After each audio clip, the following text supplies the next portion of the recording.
You'll never be as beautiful as her.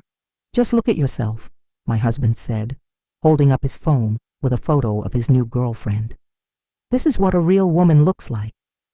Before I share how those cruel words led to the most shocking wedding disaster you've ever heard, hit that subscribe button and tell me in the comments.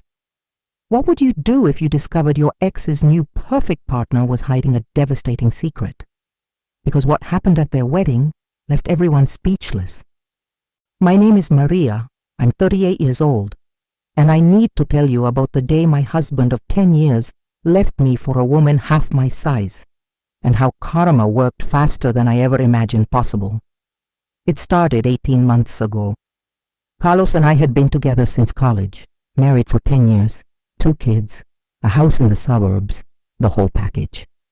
I'd gained weight after our daughters were born. 2 difficult pregnancies, postpartum depression, and the reality of raising twins while working full-time meant I went from a size 8 to a size 16. I wasn't happy about it, but I thought Carlos understood. He'd held my hand through 27 hours of labor. He'd seen me at my worst and sworn he loved me anyway. I was wrong. The signs were subtle at first. He started going to the gym religiously, 2 hours every morning, sometimes evenings too. He bought new clothes, got a different haircut, started whitening his teeth. Midlife crisis, my sister Rosa said. He'll get over it. Then came the comments. Maybe you should try that new diet everyone's talking about. When was the last time you wore something other than yoga pants? Don't you want to look good for me anymore? Each word chipped away at my self-esteem. I tried. God, I tried. Keto, intermittent fasting, workout videos while the girls napped. But nothing happened fast enough for him. The night he left, our daughters were at my mother's. I'd made his favorite dinner hoping we could talk, really talk, about what was happening to us. He came home late, showered immediately, I should have known then, and sat across from me like a stranger. I've met someone, he said, just like that. No preamble, no softness. Her name is Natalie. She's everything you're not. What does that mean? He pulled out his phone, showing me her Instagram. Blonde, maybe 25, probably size 2, yoga instructor at his gym. Every photo showed her in tiny workout clothes, perfect abs, flawless skin. This is what I deserve, he said. Someone who takes care of herself. Someone who doesn't use kids as an excuse to let herself go. Let myself go. I felt my voice crack. Carlos, I carried your children. My body changed growing your daughters. Excuses. He cut me off.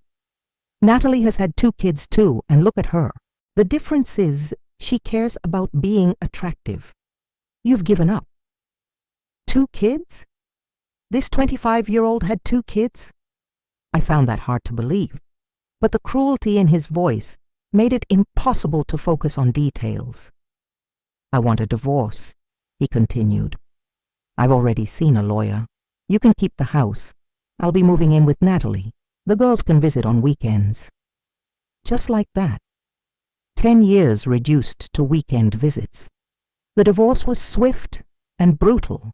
Carlos wanted it done quickly so he could move on with his life.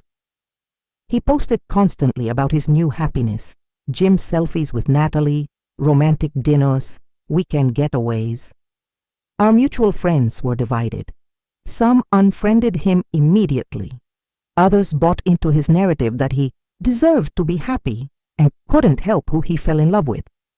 My daughters, Sophia and Elena, age 7, were confused and hurt. Why doesn't Daddy live here anymore? Is it because Natalie is prettier? That second question broke me. My 7-year-old was already learning that a woman's worth was tied to her appearance. I threw myself into healing, therapy for me and the girls, support groups for divorced women. I started walking, not to lose weight, but to clear my head. Slowly, very slowly, I began to rebuild. Meanwhile, Carlos's new life played out on social media like a reality show. Natalie moved into his luxury apartment. She posted constantly, Morning yoga sessions, green smoothies, couple workouts.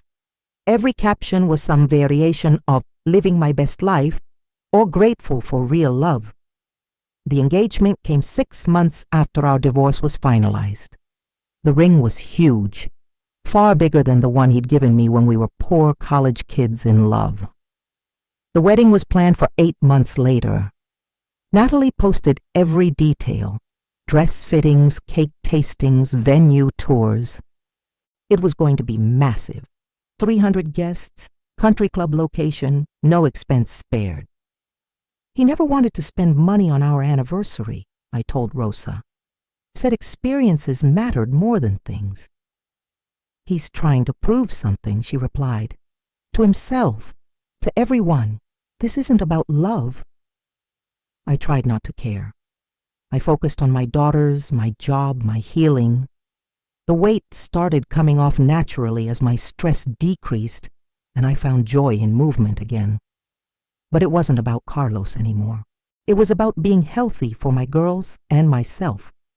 Then 3 weeks before the wedding, I ran into Natalie's supposed best friend, Jessica, at Target. I knew her vaguely from the gym Carlos used to drag me to. She looked uncomfortable seeing me. Maria, hi. I'm sorry about everything with Carlos. It's fine, I lied. I hope they're happy. Jessica bit her lip, looking around nervously. Can I tell you something? In confidence. I nodded, curious despite myself. Natalie isn't... She's not what Carlos thinks she is. The 2 kids she claims to have, they don't exist. She's never been pregnant.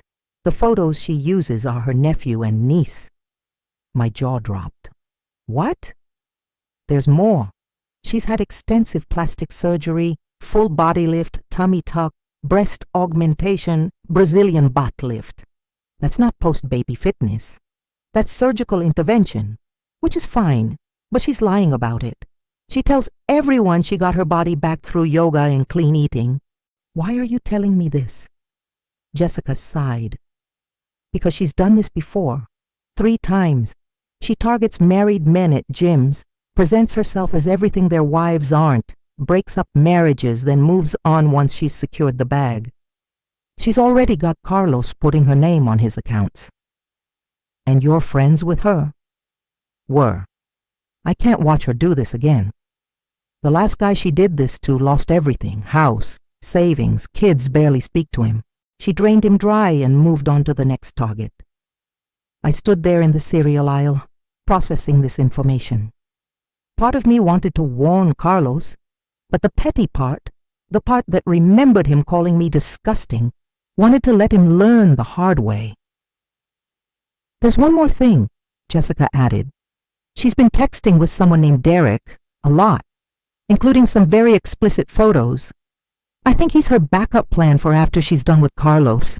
I thanked Jessica and went home, mind spinning. Should I warn my ex-husband? Did I owe him that? After everything he'd said and done? I decided to stay quiet. He'd made his choice. He'd chosen surface over substance, appearance over history. Let him live with it. The wedding day arrived, a Saturday in June. I wasn't invited, obviously, but Rosa was. She'd maintained a friendship with Carlos's sister. She promised to text me updates. The first text came at 2 p.m. You won't believe this. Natalie is 2 hours late to her own wedding. Then, Carlos is freaking out. She's not answering her phone. At 3:30, OMG, someone just played a video on the big screen meant for the reception. It's Natalie, with another man. My phone rang. Rosa was whisper screaming. Maria, you have to hear this. The video was from last night. Natalie in a hotel room with some guy named Derek, talking about how she's almost got Carlos locked down and can't wait to take half his assets in the divorce. She literally said, he's so stupid he believes I had kids, as if I'd ruin this body for pregnancy. Who played the video? No one knows. It just started playing on all the screens. The whole ballroom saw it. Carlos's mother fainted, actually fainted. The texts kept coming. Carlos just got a notification on his phone. Apparently Natalie cleaned out their joint account this morning. Someone just announced that Natalie's Uber was seen heading to the airport. Carlos is crying, like ugly crying. His groomsmen are trying to stop him from calling you. That last one made me pause. He wanted to call me after everything? By evening, the full story emerged. Natalie had been planning this for months. The wedding was her grand finale.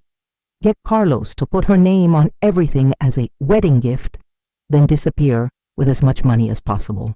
The video was apparently sent by Derek, her accomplice and real boyfriend, who got cold feet about the scam and decided to expose her.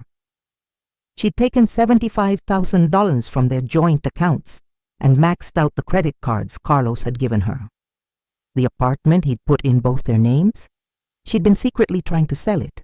The wedding itself? Vendors were calling saying their deposits had been withdrawn and nothing was actually paid for. Carlos called me that night. I almost didn't answer, but curiosity won. "Maria?" His voice was broken, raw. "I'm so sorry. I'm so sorry." "For what, Carlos? For leaving me? For calling me disgusting? For choosing a con artist over the mother of your children?"